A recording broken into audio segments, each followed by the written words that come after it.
Hello বন্ধুরা, আজকে তোমাদের কাছে নতুন একটা রেসিপি নিয়ে চলে এসেছি, পনির আলুর রসা।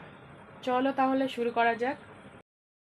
কড়াই তেল দিয়ে দেব, তেলটা গরম হতে থাক। এদিকে পনিরটাকে কাশ্মীরি লঙ্কার গুঁড়ো হলুদ দিয়ে একটু মাখিয়ে নিয়েছিলাম। তেল গরম হয়ে গেছে, পনিরগুলো দিয়ে দেব। পনিরগুলো দিয়ে হালকা করে একটু ভেজে নেব। পনির ভাজা হয়ে গেছে, পনিরগুলো তুলে নেব। ওই তেলে দিয়ে দেব আলুগুলো একটু লাল লাল করে ভেজে নেব। আলু ভাজা হয়ে গেলে আলুগুলো তুলে নেব। অল্প একটু তেল তুলে নিয়ে দিয়ে দেব এলাচ, দারচিনি, লবঙ্গ, দিয়ে দেবো একটা শুকনো লঙ্কা, দিয়ে দেবো কাঁচা লঙ্কার আদা পেস্ট, দিয়ে দেবো একটু চিনি, দিয়ে দেবো টমেটো পেস্ট।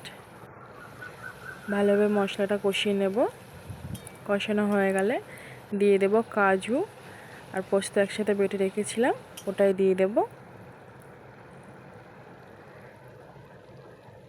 দিয়ে একটু হালকা করে কষিয়ে নেব। কষানো হয়ে গেলে দিয়ে দেব নুন, হলুদ, কাশ্মীরি লঙ্কার গুঁড়ো, দিয়ে সব কিছু একসাথে কষিয়ে নেব। মশলা থেকে তেল ছেড়ে দিলে তাতে দিয়ে দেব ভেজে রাখা